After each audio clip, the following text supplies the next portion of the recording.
बिहार में इंडस्ट्रियलाइजेशन करना है तो बिहार में इंफ्रास्ट्रक्चर या और भी सेक्टर पे खर्च करना पड़ेगा।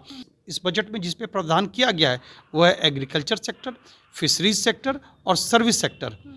तो प्रावधान तो हो गया है, लेकिन बिहार की हिस्सेदारी के बारे में इसमें चर्चा नहीं है। तो विगत 2 साल से क्या स्किल डेवलपमेंट सेंटर बिल्कुल बैठ गया था, मित प्राय हो गया था। उसमें जान फूंकने का उन्होंने काम किया, एक स्वागत योग्य कदम है। सरकार को ये चाहिए था कि एनआईटी प्लस आईआईटी दोनों को इसका हर एक स्टेट वाइज या रीजन वाइज 4 या 6 रीजन में बांट के पूरे भारत को वो सेंटर ऑफ एक्सलेंस बनाते तो लगभग 15-16 सेंटर्स बनते, तो उसका रीजनल बैलेंस के लिए फ़ायदा होता और वहाँ के बच्चों को भी कुछ ज्ञान बढ़ाने में और कुछ सीखने में मदद मिलती। नमस्कार, आप देख रहे हैं लाइव बिहार और मैं हूं आपके साथ असलम अब्बास। आम बजट 2022 और 23 आ गया है, जिसमें लोगों को काफ़ी उम्मीदें के साथ लोगों ने कहीं स्वागत किया है तो कहीं विरोध किया है। लेकिन हम आज बात कर रहे हैं बिहार का। जिस तरह से बिहार हमेशा से इस बात का चर्चा का विषय में रहता है कि आखिर आम बजट से बिहार को क्या कुछ मिला है, लेकिन इस बार बिहार इंडस्ट्रीज एसोसिएशन से जुड़े हुए सदस्य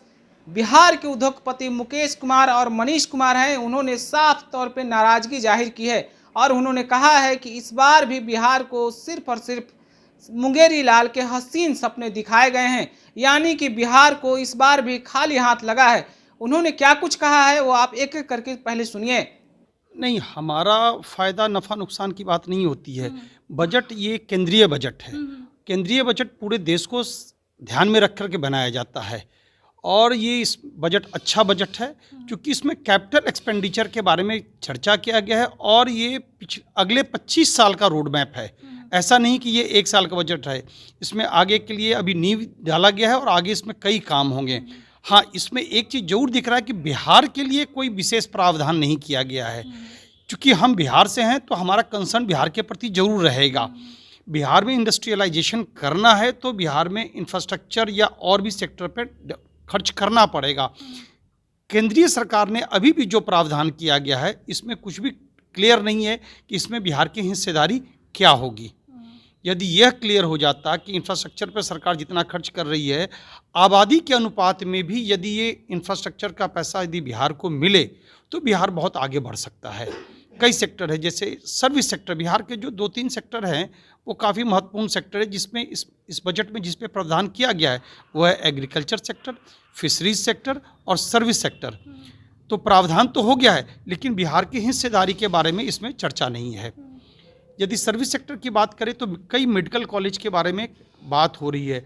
यदि मेडिकल कॉलेज यदि बिहार में हर डिस्ट्रिक्ट में एक मेडिकल कॉलेज, हमारे मुख्यमंत्री जी का एक सपना है कि हर डिस्ट्रिक्ट में एक इंजीनियरिंग कॉलेज खोल रहे हैं, यदि मेडिकल कॉलेज खुल जाए तो बिहार में हेल्थ टूरिज्म, क्योंकि बिहार के बगल में नेपाल, भूटान और बांग्लादेश, ये तीनों, वहाँ के लोग यहाँ पे इलाज के लिए आ सकते हैं। उनको दिल्ली जाना मुश्किल काम है, तो उसे डेवलप हो सकता है। अभी टूरिज्म की भी इसमें चर्चा है। तो मैं तो ये कहता हूँ बिहार को हेल्थ टूरिज्म का हब बन सकता है। एग्रीकल्चर का प्रावधान है, हॉर्टिकल्चर की बात हो रही है, तो हॉर्टिकल्चर जनरली पहाड़ी जगहों पे ज़्यादा बढ़िया होता है, लेकिन बिहार जैसे क्षेत्रों में भी हॉर्टिकल्चर का जो है प्रावधान किया जाए, यहाँ पे फंड एलोकेट किया जाए तो बहुत काम बढ़ सकता है। करने के लिए बहुत काम है, लेकिन ईमानदारी कितनी है यह देखनी पड़ेगी। और हमें पार्टी पॉलिटिक्स के हट करके हमें बिहार के विकास के बारे में सोचना होगा।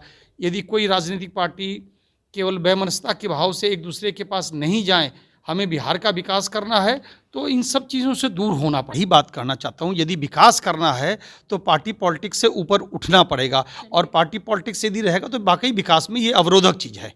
देखिए, डिजिटल इंडिया के तहत हर पंचायत तक ऑप्टिकल फाइबर केबल बिछा दिया गया है। कुछ दिन पहले एक भारत सरकार ने एक मीटिंग रखी थी जिसमें से 8 नोडल सेंटर्स बनाए गए थे। तो बिहार के आरा का एक गांव को उसमें चुना गया था, जहां हर एक गांव में इंटरनेट की सुविधा दी गई है। बिहार 8 में से एक है, तो बिहार में काम हुआ है इसके क्या कहते हैं डिजिटल के तौर पे या ऑप्टिकल फाइबर बिछाने के तौर पे। लेकिन जहाँ तक लाइब्रेरी की बात है, पूरे भारतवर्ष में पंचायतों में ये प्रावधान किया गया कि डिजिटल लाइब्रेरी दी जाएगी।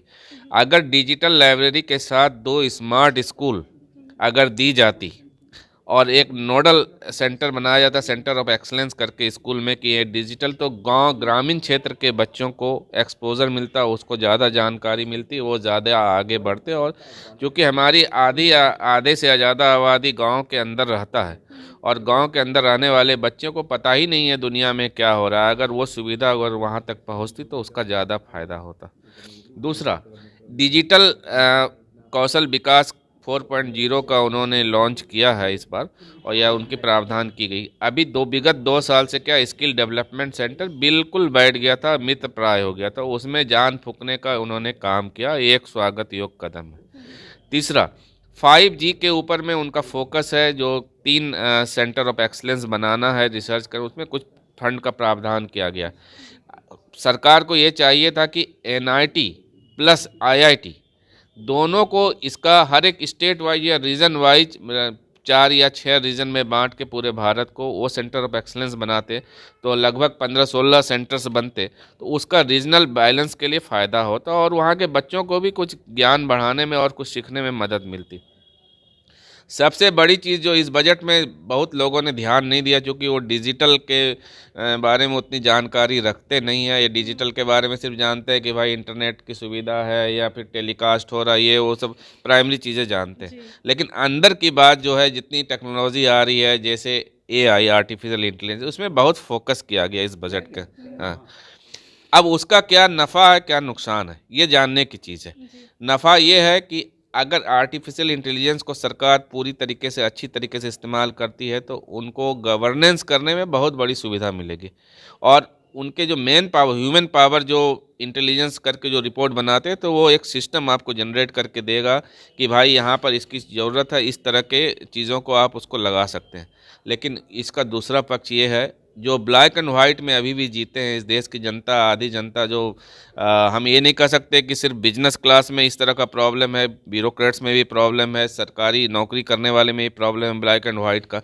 तो जो ब्लैक अभी बचा के रख रहे हैं या जो ब्लैक को अभी दिखाना नहीं चाहते हैं, आर्टिफिशियल इंटेलिजेंस जो है आने वाले 10 साल के अंदर आपको उसका इम्पैक्ट दिखाएगा कि जो ब्लैक अभी आप सोच के बचा के रख रहे हैं वो ब्लैक बचने को नहीं है, वो बिल्कुल वाइट दिखेगा। इसलिए अभी से सतर्क हो जाइए, ब्लैक एंड वाइट को सिर्फ वाइट में आप रखें। और किसी भी सेक्टर में, चाहे इंडस्ट्री हो, सर्विस सेक्टर के लोग हों या ब्यूरोक्रेट्स हो, बिहार सरकार हो, भारत सरकार हो, किसी हर एक सेक्टर के लोगों को इस बात का ध्यान देना जरूरी है। तो आर्टिफिशियल इंटेलिजेंस आपको जीने नहीं देगा, इस बात का ध्यान रख के सतर्क रहिए। तो आपने साफ तौर पे सुन लिया है कि बिहार को इस बार के बजट में भी कुछ खास नहीं मिला है, यानी कि बिहार इस बार भी 1 साल तक पुराने पैमाने और ढर्रे पे चलने के लिए मजबूर है, और यहाँ के जो चहुमुखी विकास की बात होती है इस बार फिर बाधित हो जाएगा, ऐसा उद्योगपति के द्वारा कहा जा रहा है।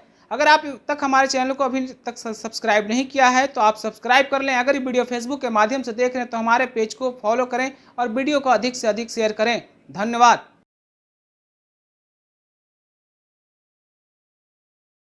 लाइव बिहार YouTube पर सब्सक्राइब और Facebook पर लाइक जरूर करें।